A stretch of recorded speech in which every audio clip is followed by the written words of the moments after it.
USA Warrior Stories is a not-for-profit organization designed to record, archive, and share videos of veteran stories, to help veterans make a connection with one another and to help us all better understand their sacrifices for our freedoms.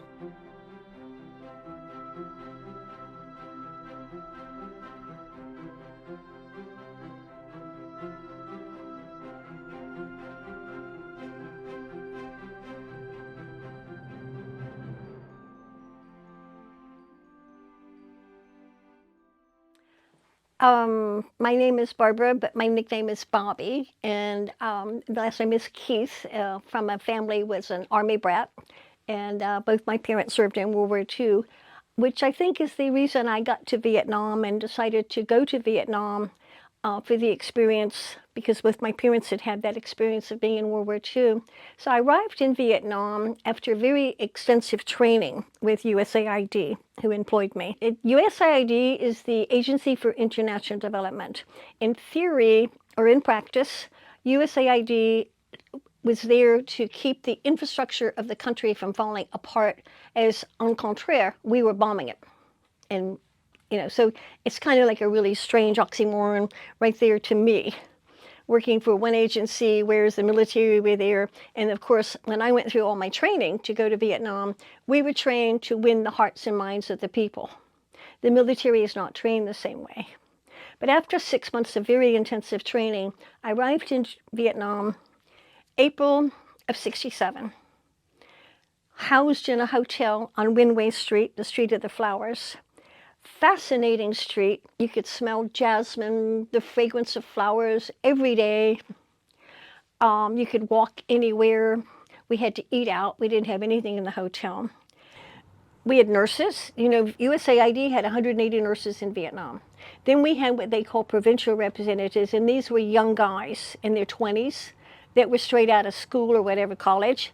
And they were going to be, they were sent, both of these people, nurses in the Prov Reps, were sent to Hawaii for 1 year of language training in Vietnamese before they were sent out. And they went out into rural areas and lived primitively. They did, like the Peace Corps, because it's our way, or USAID's way, of winning the hearts and minds of the people.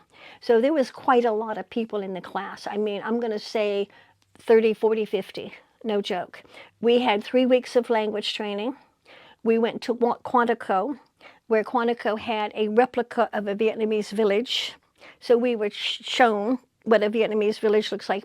We were shown the tricks the Viet Cong pull, the punji sticks that people would fall on, okay? We went through security training that'll scare the willy out of you, because they tell you don't congregate with more than 3 Americans, because if there's more than 3 Americans, you're a target. So you go, okay, great. And then was another thing they told us. Oh, if something happens over there and something explodes, don't go to it, run in the opposite direction. Because if you go to it, there might be another bomb going on. So we had pretty good security training about what to do. When I arrived, we were all put in the same hotel.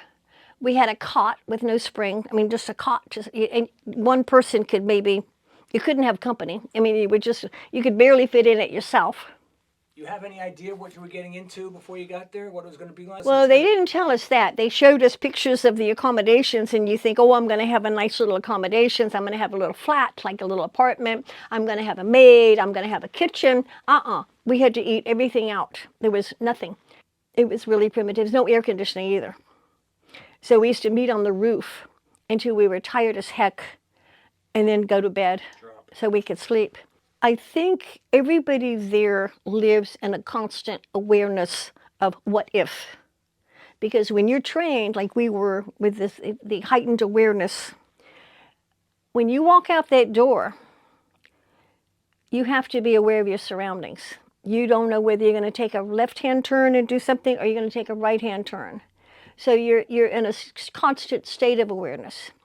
And then even in the evening, when you're on the top of a rooftop, having a nice dinner, maybe a gin and tonic, the whoosh, whoosh of the helicopters are constant. The flares are going up. It's constant. So you're sitting there enjoying dinner, and son of a gun, this is an oxymoron. There's a war going on. We had Tet that came to the doorstep of the hotel. Scared the willy out of everybody because the Viet Cong were all over the city of Saigon and fully entrenched in Cho Long, okay? So what we did, Vietnamese couldn't come in and go to work, so we women, the girls, we went across the street and we worked in the mess halls during that time. And then a friend of mine, in fact, I got a beautiful letter from him with pictures to remind me of him taking me out with box lunches to the engineers, or I think they were engineers, and we got shot at twice. Because he wrote in the letter, he said, "You don't know how close you came, Bobbie." And see, when you're young, things happen and you go, whoops, okay, I'm still here. Now that he told me that years later, I'm thinking, my God, I'm lucky, But then you have the May offensive that came, 30 days when they rocketed the city every single morning. You didn't need an alarm clock. You did not. You got boom, boom, boom. By that time, I had my own apartment. I'd moved out of the hotel. I had a real bed, and I had a bathtub. So one of the first things they tell you in security training, if anything's going to happen, if something's bombed, you take your mattress and you go to the bathtub. Because if the building gets crumbled, the bathtub and you are going to survive with your mattress. So when you hear those rockets go off in the morning, what do you think you do? You grab your mattress and you go to the bathtub, and you sleep in the bathtub. It was 30 days, every single day for 30 days. And a number of months after that, I was at the International Club with my girlfriends having lunch, and Colonel Nash came up and said, "You look like a weather girl."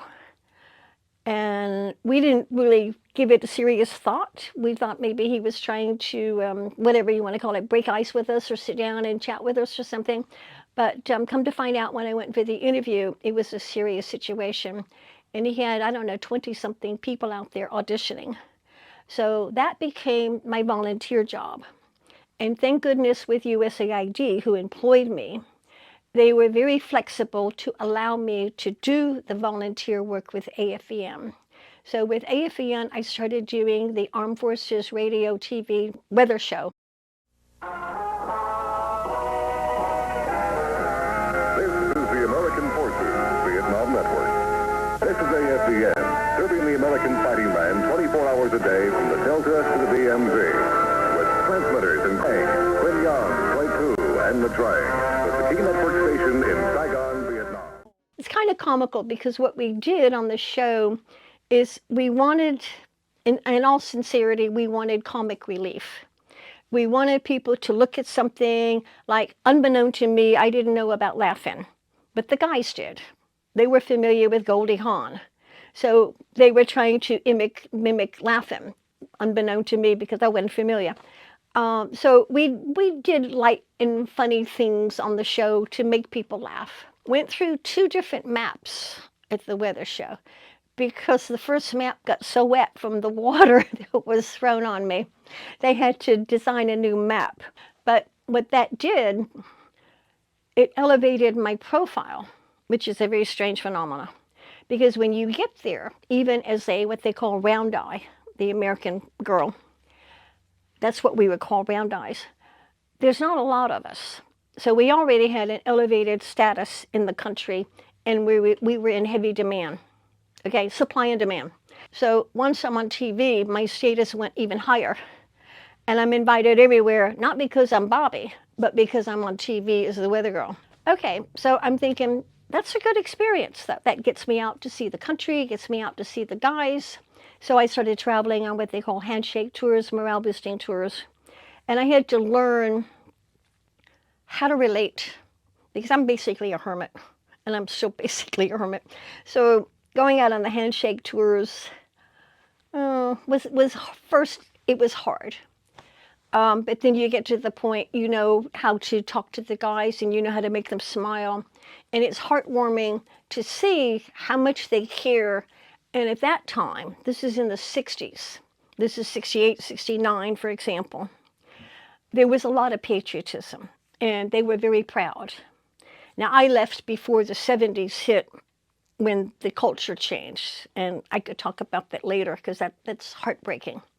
But at least when I was there, the guys were gung-ho, proud of what they were doing, wanted to explain everything they did, and I learned a lot. So I like to say I got to travel from the DMZ down to the Delta. I was in all kinds of helicopters. My favorite's the Loach, because you can fly over very low surveillance. And they used to tease me going on the Loach. They would fly over the showers that had no roofs on the showers to try to embarrass me. So it was kind of comical because they always trying to embarrass me. And you're out in the field one time, and I'm way out in the boonies, and I'm thinking, uh-oh, and you don't know where the bathroom is. And you ask, is there any facilities here? Nope, there's not. You see those bushes over there? And donut dollies can tell you the same stories. It's the toilet story, because they don't exist out in the boonies, and you have to make do. The memories that they gave me from the guys, and the gifts that they gave me, and I think the proudest thing I have is my jacket. The jacket is my proud souvenir, and probably my favorite proudest souvenir, because what it does is it reminds me, every place I went to, I was given a patch. Now, some are missing because I ran out of space and I was going home, so I just took, but this tells me where I was and who I visited. So from the DMZ down to the Delta, there are some missing that aren't there, but you know, and then of course they made me an honorary member of the CAV, which I still am, and I go to the reunions, which I'm able to do.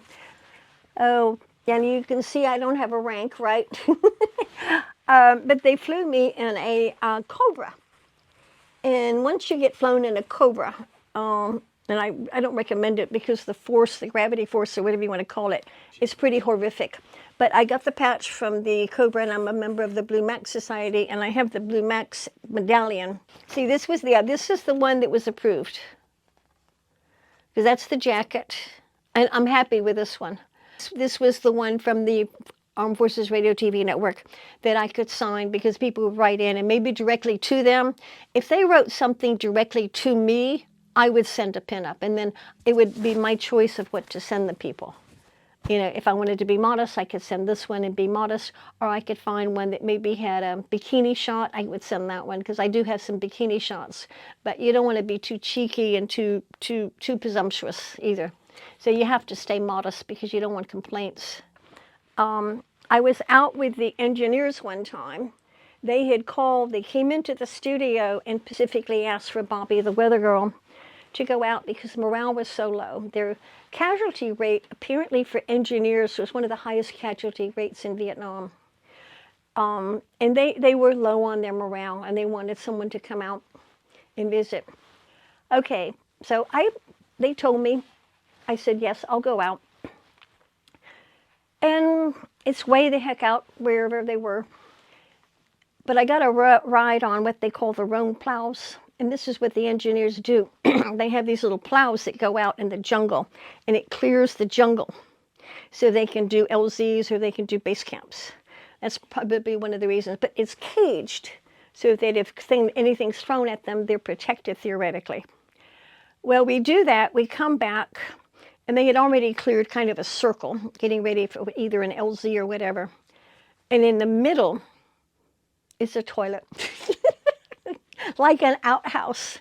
And son of a gun, so when I need to ask, and I had been out for half a day already without a bathroom break, go in, and there are pink towels and pink soap. I thought I was going to die from, I guess, embarrassment, because when I went out, they were all standing around clapping.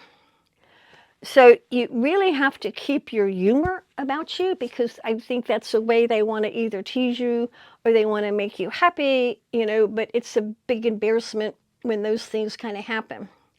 It would happen sometimes even in Saigon if I would go out and eat lunch or dinner someplace in a public environment. And if I had to leave my table for any reason and use the facilities, everybody would stop clapping. So they knew exactly what I was doing. So I got to the point, one of the only safest places for me to go was Al Chang's. It was the Associated Press. It was his apartment, but it was Associated Press. And he had a bar in there. It was fantastic. I loved it because you were safe there. No one harassed you. No one cared who you were. I was just Bobbie. I was nobody else but myself. And the people would come from the embassy. Al Chang is Hawaiian. And the girls would come from the embassy and they would play the ukulele and they would do the hula. I loved it, really. And then all the journalists, or whatever you want to call them, Associated Press people would come in. So then you'd hear firsthand all the stories that they would tell you of what's going on around Vietnam. Otherwise, I mean, I never had a TV. I didn't watch TV. So I never knew what was going on except for the stories, which is funny because I never watched myself on TV. They gave me a reel of 2 or 3 shows, and I kept it.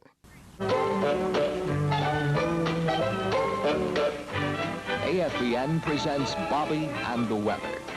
Now with reports on weather conditions stateside, Vietnam, and R&R, here's that bubbling bundle of barometric brilliance, Bobbie.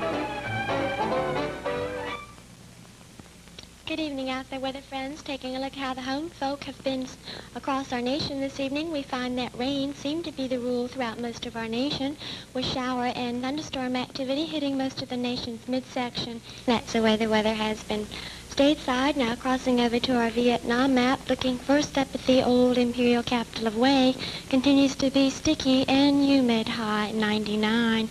Out around the Da Nang area, continues to be rather hot and humid, 96.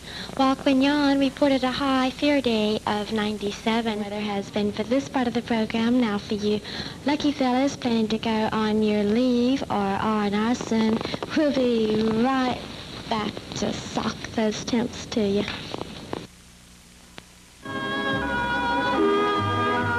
Wondering where to go for your R&R? See the Philippines. The Philippines, where 4 centuries of Spanish culture has transformed the Philippines into something unique in Asia. See your R&R officer today.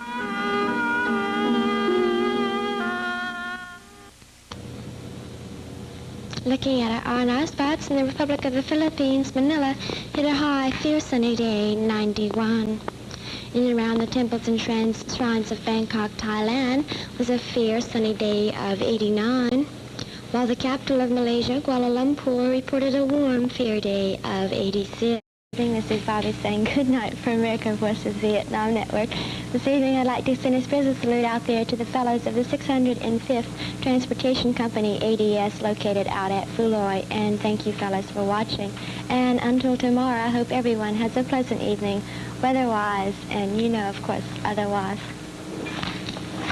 Stop that. Happy birthday to you. Happy birthday to you. Happy birthday, dear Bobbie. Happy birthday to you. Happy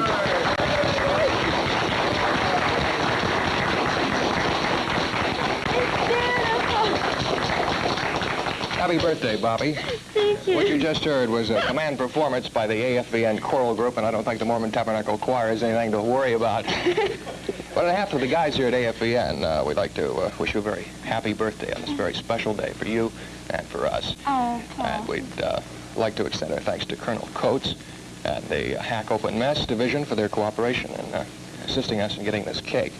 And if you can still see the candles, which are burning very rapidly, you'll find that they are, yes, you'll find they're numerically correct, but the director promised me he wouldn't take a shot of it, so see how old you are. Go ahead, blow them out, Bobbie, quickly. I did. You got them.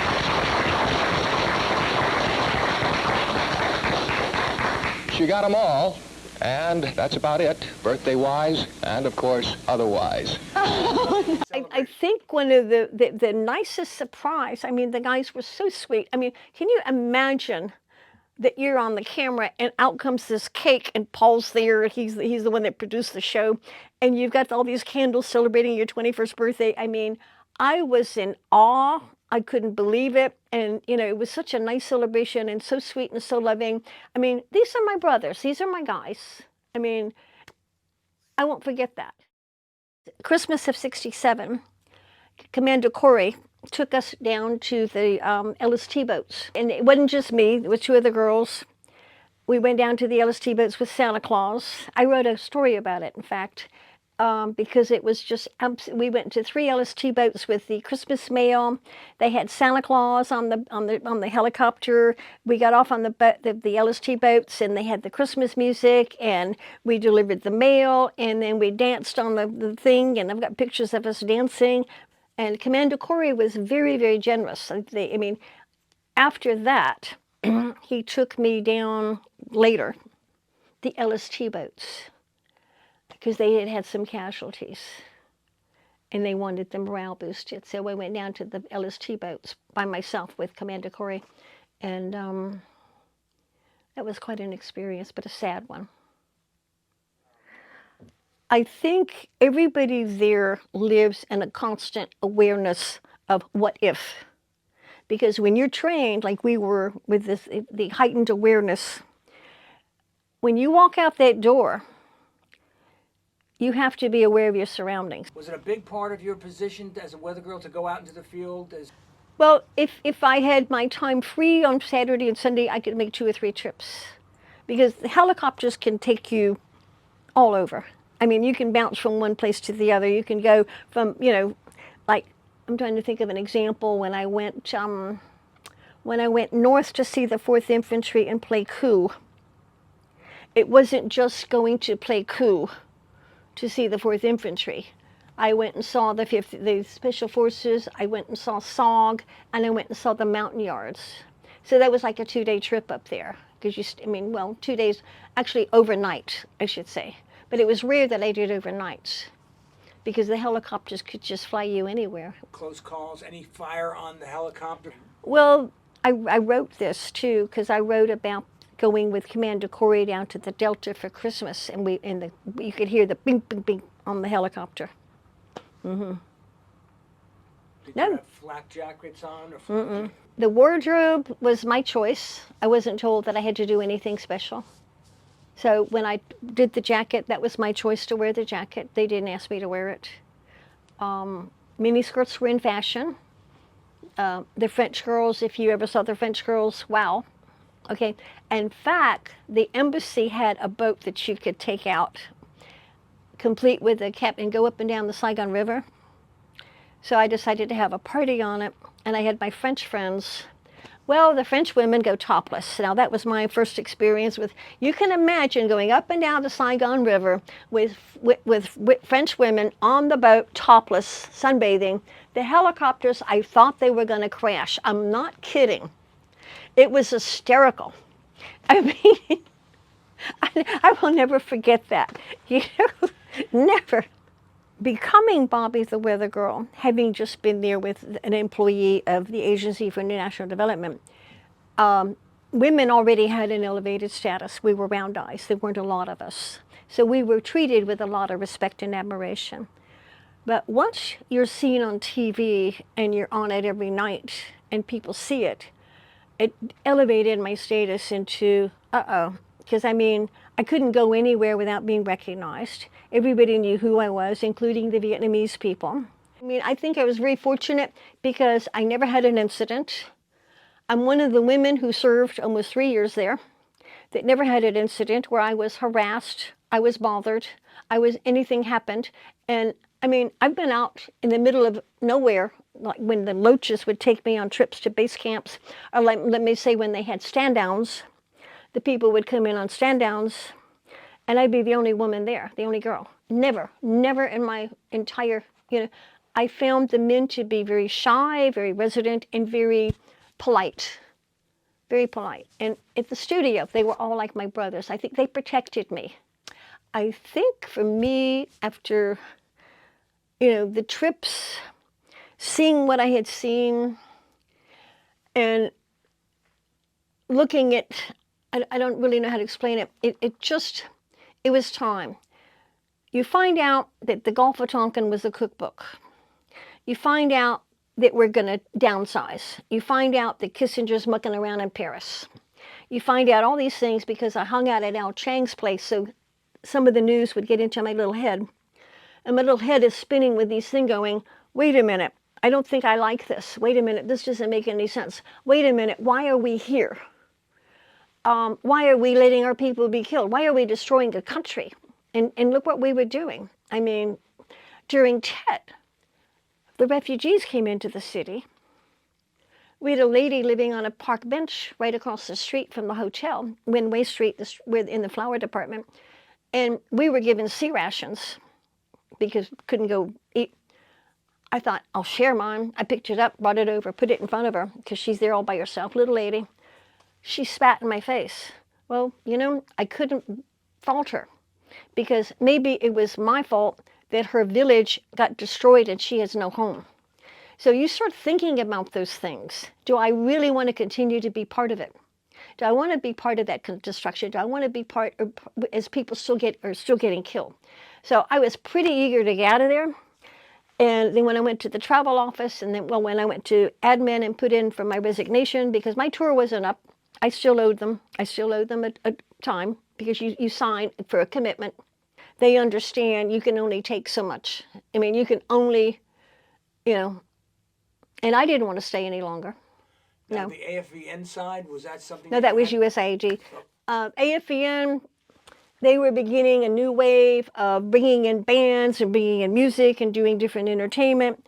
And whether or not, I know that they brought in new Weathergirls. After I left, I don't know who made the decision because Colonel Nash was leaving as well. So, and Paul was leaving. So actually, that part of the scenario with the set and what was happening and the happiness and the laughter and the joking was gone. It was going away. It was dissipating. What I learned from being there is war is indiscriminate. And that's my closing line. War is indiscriminate. And it's scary because it doesn't matter who you are or where it goes or who it hurts. And that's what you learn.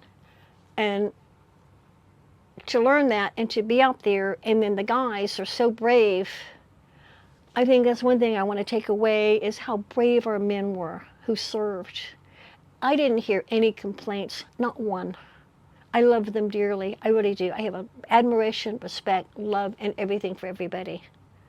But to think I made a contribution, no, they gave me everything. They gave it to me, okay? I'm sure you gave back, Bobbie. I'm sure you were a big morale booster for everybody. Thank you. Well, they helped me. They helped me keep a smile on my face.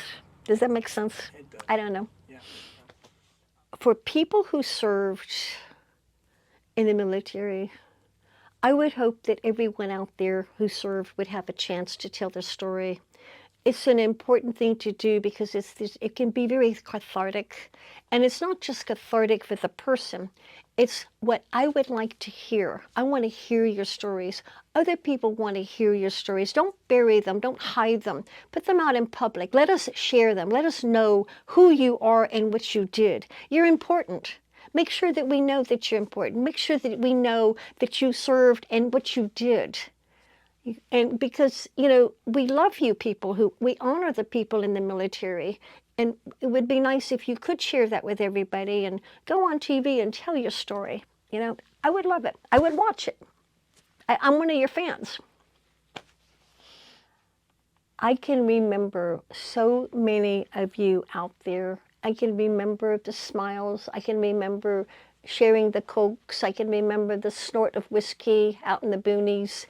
And I'm hoping that maybe seeing this with me, talking with you and my experiences, some of you might remember me because I would love to be back in touch. We need to have reunions. We need to be talking. We need to gather and to support each other today of what's going on. So if you want to get in touch, I think you can talk to the Warrior Stories person who can get you in touch with me. That would be very nice. I would welcome that. It would be a treat to be back in touch with some of you guys out there because I love so many of you. And you were so nice to me and your hospitality was so good. I won't forget you. I really won't. Thank you.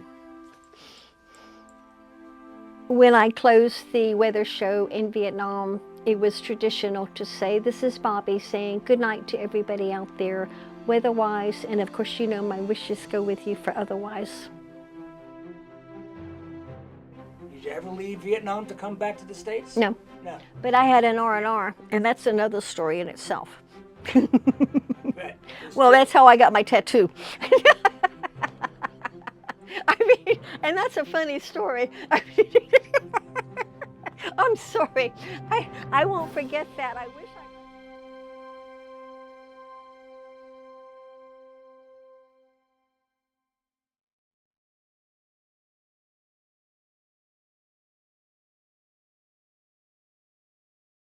When I came back from overseas with the Department of State and I had a tour of duty at Maine State, I knew nothing about the wall. I didn't know it was there. So I'm out taking a break during lunch and I'm walking down the street and son of a gun, it was like just walking down the street from Maine State and here's the wall. I'm in shock.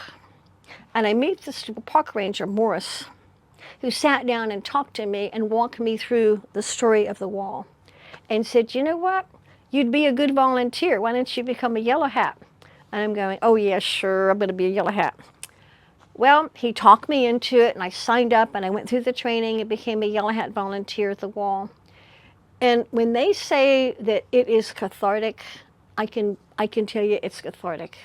Because the fact that you've got over 58,000 names on it, it honors each name. Each person is remembered, and it's 1982. I'm not sure, around that time, or 84. And I started working as a yellow hat volunteer. Oh, I have a beautiful yellow hat. Behind you on your right. Oh, this is my favorite souvenir from the yellow hat days as a volunteer. So it's a 16-year pin on with my name for 16 years of volunteering at the wall. But I met Evan Morgan. And Evan Morgan wrote a story that is on the internet, and it's probably the only one, I think I mentioned it before, that's out there that is credible, that I approve of. The Vietnam Veterans Memorial in Washington, D.C. is a place to come to remember all those who fought and died in Vietnam. Good afternoon. I'm Evan Morgan from Freedom Hill Films. I'm here at the Vietnam Veterans Memorial in Washington, D.C. with Bobbie Keith, former AFVN Weathergirl on Armed Forces Television, Vietnam. When I left Vietnam, it was after the 4th of July, 1969. My last trip was out on the Enterprise, based out in the Gulf of Tonkin somewhere. I wasn't allowed to know where it was. But I was very happy to have done that because I'm not only an Army brat, my mother was a nurse in the Navy. So I felt very good about being able to visit the Navy people before departing Vietnam. Working at the wall, volunteering at the wall, is quite an honor. And we have quite a number of volunteers, and it's from the heart. It is absolutely from the heart. Everyone who volunteers there, you get to see firsthand how cathartic it is. And when the people would tell me that, I didn't believe it. You know, I've written stories about it, and I got a story that I should show you. But that's my favorite volunteer hat. But I got the Australians, I got the Canadians, and they fought with us. And the Canadians and the Australians are very proud of their service to be with us. I don't know how they feel today, but my goodness gracious. And they come to the wall to pay respects, they do, which is amazing. So that's heartwarming, and you see the impact on it.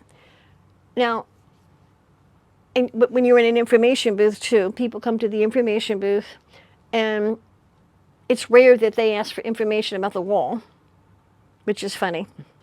Now, did you ever get to share much of your story of Vietnam while you were on the wall telling people? No, you don't. You don't tell their stories? No, you don't, because you don't distract from why they're there. They're there for their own personal reason. I would never take away anything. I would never talk about myself, never. Because they're there for their own personal reason. They're interested in telling their story and why they're there. So you just keep your mouth shut. It's a private moment for most. It is. Thank you. That's a way to put it. It's a private moment, and you don't intrude. You don't. You learn very quick. Yeah. I wrote one story about it, and that was published. And it was Matt, somebody named Matt, because I was down there real early in the morning, and the fog hadn't really lifted from the area. And he's sitting on a bench, and he had been lighting a candle. after, anyway, make a long story short, he put something in my tote basket, my tote bag. I go back in the kiosk and I'm sitting there and I bring it out, and it's a poem he had written while he was there. Now, I used to have it framed. I don't know where it is now because I was so touched by that, because that's one of the reasons people go. They do a vigil. And you'll see that quite often. You'll see people coming down doing vigils for the people they lost or the one person they lost. Very touching, very emotional. So, and people still do it, even today. Yeah. I think the fact that the Vietnam veterans of Brevard, it took them a long time to put it together. I mean, they worked hard on it. Their heart and soul were in it. I mean, literally, honestly. To have that wall here, that it is here permanently. I think it travels on occasion. People will ask for it. It's wonderful. It really is nice to have in our community, because we're a veteran community. And when they have those reunions and they have the wall out there, and they have now, we're including Desert Storm, Afghanistan, all the other wars, the Cold Wars, etc., which is good because it's a military family. And I come from a military family, so I guess I'm kind of biased in a way, and I feel that way, being an Army brat. And because my mother was a Navy nurse, and my dad served World War II, Korea, and Vietnam. But my mother was a Navy nurse in World War II. But what they did is just heart and soul, the people, and to know that they think that much, to go out of their way to do that, to help others heal, because it still works that way. And you'll see it even today when they put it up. If you've seen that, you have, right? Yeah. It's amazing, isn't it?